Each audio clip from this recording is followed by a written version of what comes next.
They're talking about a revolution. It sounds like a whisper. Hello, welcome to another show of New Hampshire Citizens for Progress. This show I'm going to do something different that I don't usually do. The Union of Concerned Scientists gave me permission to use some of their webinar for my show. So I'm going to proceed. This is about environment misinformation via social media. And this is presented by the Union of Concerned Scientists. And I hope you enjoy watching it. Thank you. Misinformation is false information that is spread regardless of whether there is intent to mislead.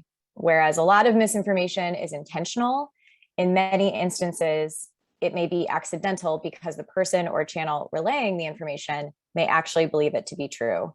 Thank you, Astrid. I pulled this from that lovely blog that you wrote. Disinformation is deliberate. It's a form of propaganda involving the dissemination of false information with the deliberate intent to deceive or mislead.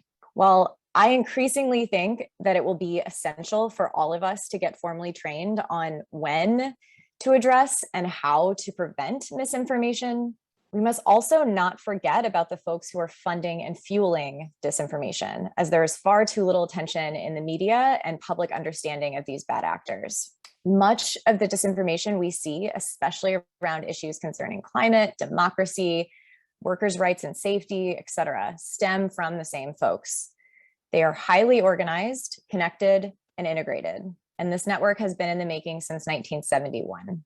Much of this coordination began with the Powell memo. This August marked the 50th anniversary of this memo that future Supreme Court Justice Lewis Powell wrote to the Chamber of Commerce. Much of this coordination began with the Powell memo. This August marked the 50th anniversary of this memo that the future Supreme Court Justice Lewis Powell wrote to the Chamber of Commerce. It is seen as a blueprint for corporate survival in the face of civil rights, labor, and environmental gains made in the 60s, including clear instructions for the corporate subversion of government, courts, media, and academia. Most of these tactics we've seen on display in these four areas are exactly what these players have been implementing for the last 5 decades. And this is one of the most influential documents in history, and yet hardly anyone knows about it, which is indicative of the lack of attention and understanding the press and public have surrounding just how coordinated and deliberate this effort is. In the years following Powell's memo, much of the critical infrastructure to advance their free market, anti-government, anti-regulatory agenda took shape, including but not limited to the American Legislative Exchange Council, the State Policy Network, the Americans for Prosperity, and the Council of National Policy.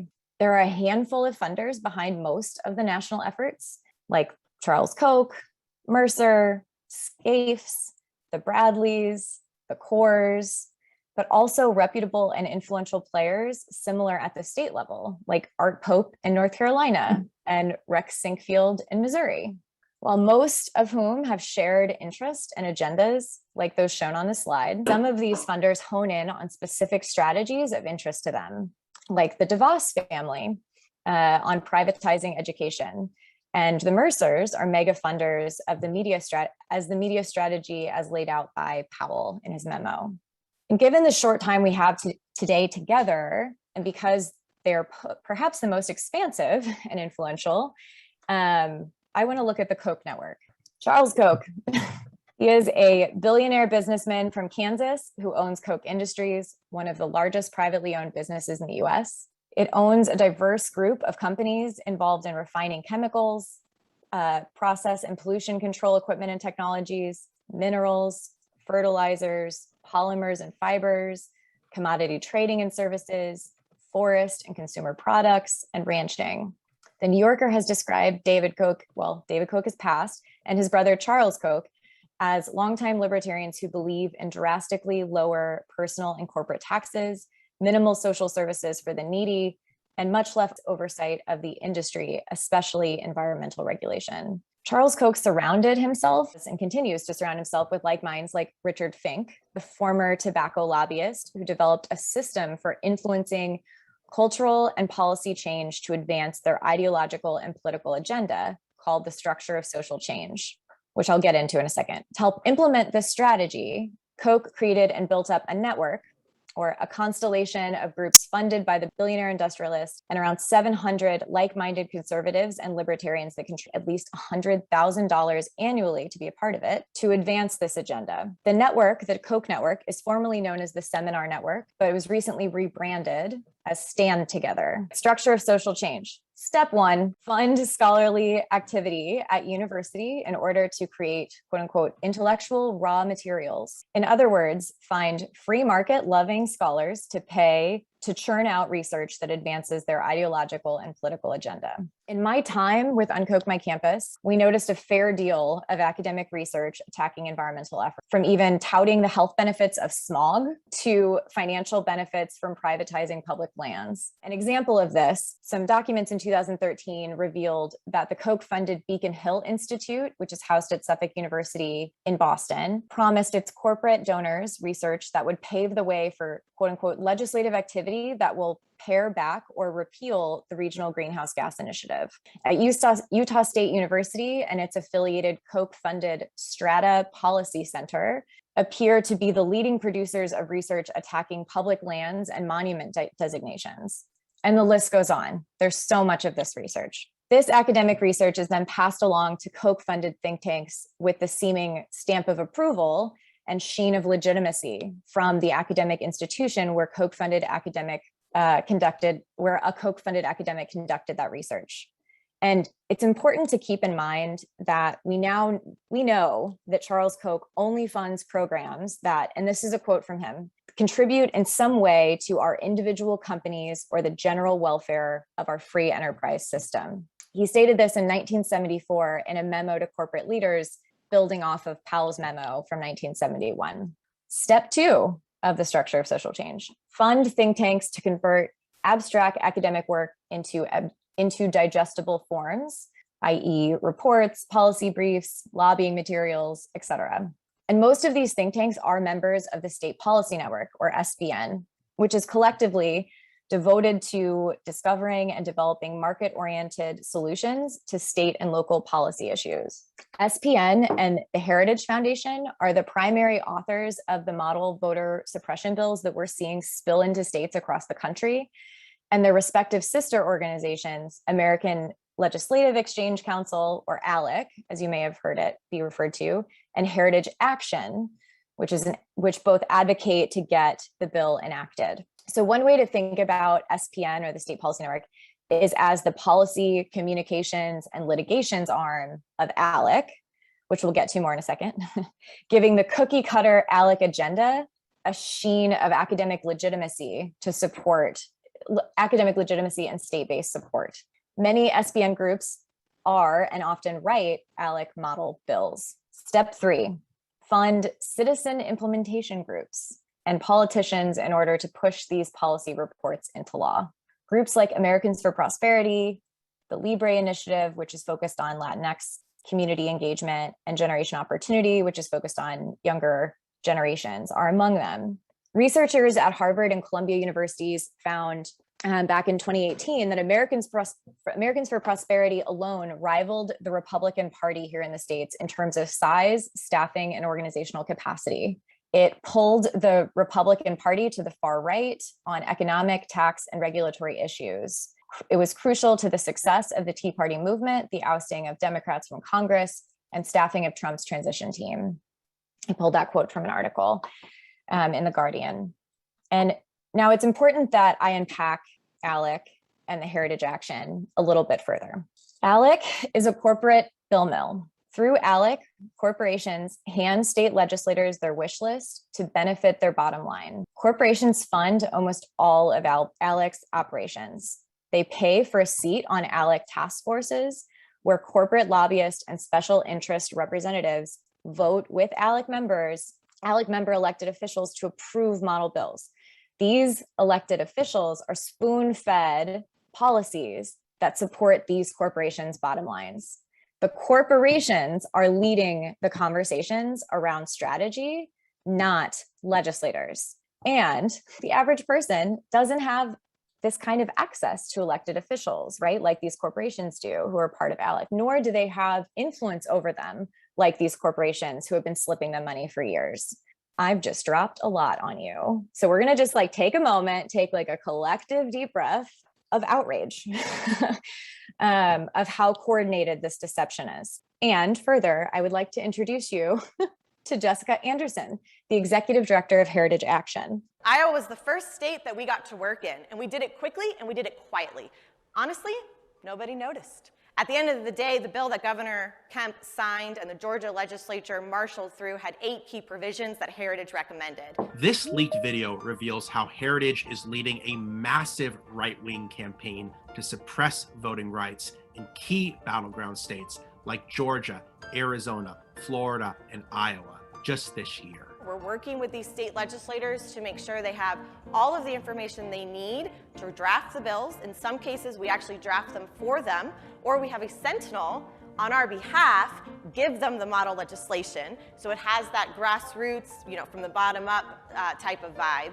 While these bills are being sold as protecting quote unquote election integrity, the real purpose seems to be to help Republicans win elections. They plan to spend $24 million over the next 2 years in Michigan, Nevada, Wisconsin, Texas, Pennsylvania, and beyond to quote unquote right the wrongs of November. And we are going to take the fierce fire that is in every single one of our bellies to right the wrongs of November, to right the wrongs of the mistreatment against these men, and move it into other states. The Heritage Foundation is one of the best funded think tanks in Republican circles. They write the policy, and their sister organization, the dark money group Heritage Action, makes it happen. From writing and advocating these anti-democratic bills to leading the effort to block the For the People Act in Congress, Heritage is weaponizing Trump's big lie to motivate their donors and their base to strip Americans of their fundamental right to vote.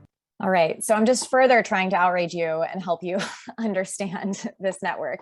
Representative David Michael here from Connecticut, and they noted that we have seen some ALEC and ALEC type bills every year in the state of Connecticut. And so just further reinforce, this is something that folks are seeing everywhere. Thank you for sharing that, Representative.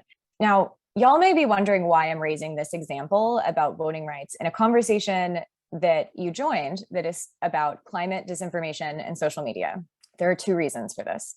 One is this network's infrastructure is versatile. It can and has been used to advance their free market, anti-government, and anti-regulatory agenda, and shows up in the form of attacks on climate progress, on fair wages, public education, and more. The second reason is that voting is power. It's a right that enables us to select candidates who we think best align with our values and advance the issues we care about, whether that's climate change, reproductive rights, fair wages, or something else. And without this right, we lose some of our power. And that is precisely the reason why these groups like Heritage and ALEC and those funding and fueling them are investing so heavily in gerrymandering and passing voter restriction laws, as seen in this next quote. This is from founder of Heritage Foundation and early leader of ALEC. I don't want everyone to vote. Elections are not won by a majority of the people. As a matter of fact, our leverage in elections quite candidly goes up as the voting populace goes down. Many Republicans claim that their motivation is grounded in concerns over voter fraud. However, this quote better represents the truth, as the voting restrictions many Republicans are pushing will disproportionately make it harder for Black, Brown, and young voters to participate in the electoral process. I also should note, I just want to acknowledge that I know there are other folks on this call who are not based in the states or from the states. I want to share that this network's influence is not limited to the US.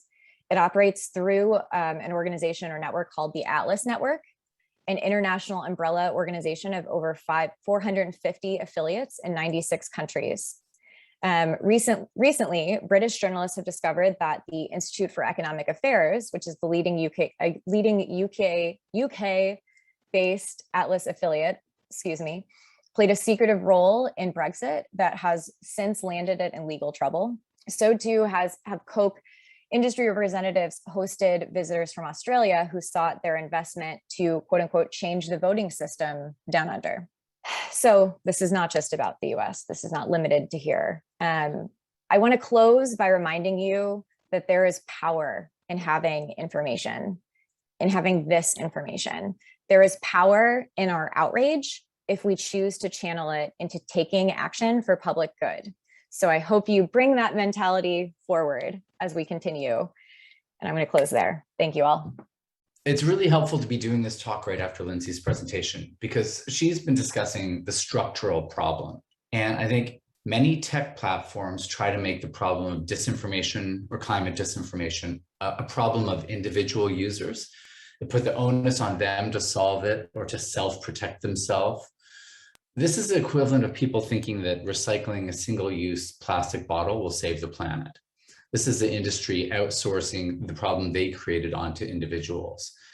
The problem was created by companies and coordinated actors over decades, and it's not going to go away just because individuals feel they have to solve it themselves.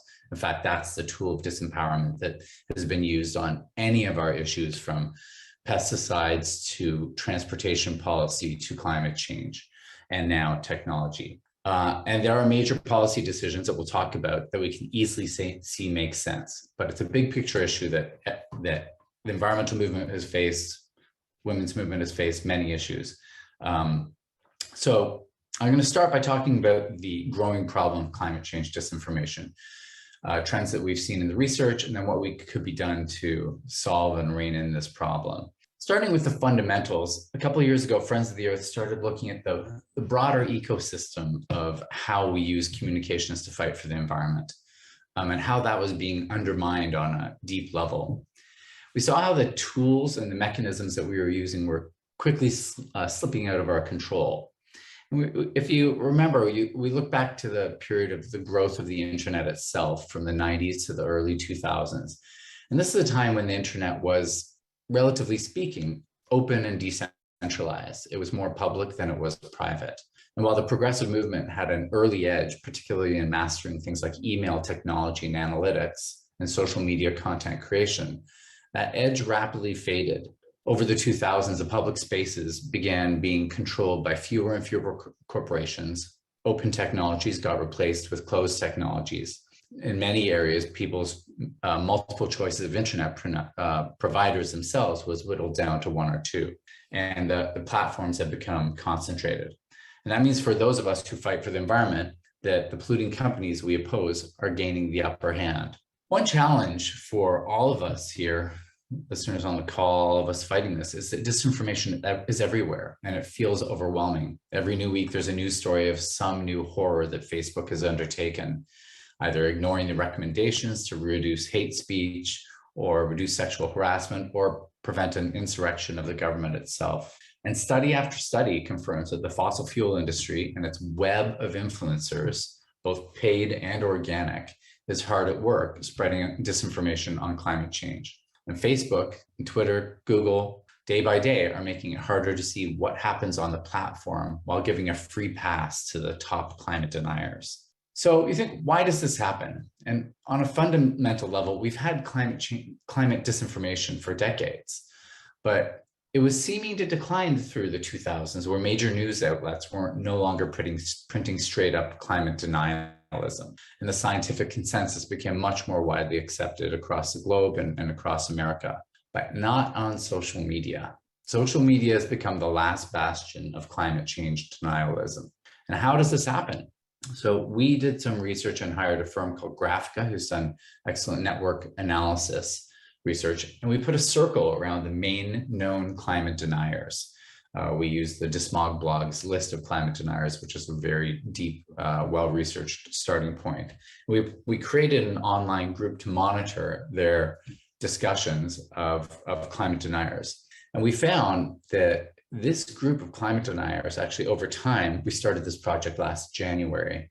We found that this, just before a pandemic, and we found that this group of climate deniers became anti-maskers in March, and they became racists in June when their Black Lives Matter protests, and they became misogynists in August when Kamala Harris was nominated.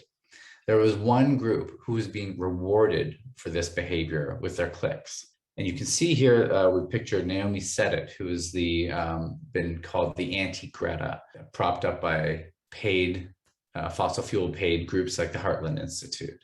And she was introduced to the States back in March last year and had a big little bump of attention, but it rapidly faded. And what happened was she started embracing QAnon's more conspiratorial language, and she got very quickly a bump in her popularity. So causality is hard to prove, but what you can say is that overall, the trend towards disinformation actually is rewarding people. There's an incentive for this behavior, and that incentivization is why it's structurally gamed against the issues that we care about. What we did in tracking misinformation is that we found that climate change denialism since the beginning of the administration has been on the rise. It's more episodic now. It's not just the Pat Michaels or Michael Schellenbergers or Bjorn Lomborgs of the world who are constantly doing these pieces, though they get prominence they shouldn't. But that there are these giant episodic moments in addition where QAnon and right-wing echo chamber networks are jumping on the climate change issue and, of course, spreading climate misinformation. So we decided to do a study. Some of you may remember in February last year, Texas experienced a terrible power outage from an extreme storm, which most scientists would say is linked to climate change, the rise in extreme storms. What happened through that episode over the course of just 4 days on social media was really a alternate reality perversion of what actually happened to who was held responsible. On social media, at the end of 4 days, the narrative came out that it was Windmills was what had caused the whole problem. We looked day by day at how that happened, and we did a mapping of that network. And what you see is that on day one, a single post goes up of this picture of a windmill that's being sprayed by a helicopter. It's put up by a person named Oilfield Rando, which tells you a little bit about who they are, and to make a mockery of why clean energy, renewable power has been contributing to this crisis. We'll start from the beginning to say that that image is from 2018 and from Sweden. It was an entirely false image. It wasn't from Texas, but that didn't stop what happened, what came next. What came next is that over the next day, that was taken up by much larger social media accounts. The day after that, it was taken up by mainstream news outlets, right-wing news outlets rather, not mainstream, and Tucker Carlson spreading it. And within days, it had millions and millions of views. The very next thing, which is the thing that's actually affects our ability to make change, is that it came out as a talking point from Texas Governor Abbott's lips, where they were blaming the unreliability of renewable energy as being the cause of the problem, instead of what we know, which was that the fossil fuel infrastructure failed, the lack of attention to the grid failed, the carbon in the atmosphere failed. But it was a brilliant move on their behalf to redirect the problem to the exact opposite direction. And the thing was that in the mainstream media in Texas, the mainstream media did a great job of debunking this myth and not repeating it.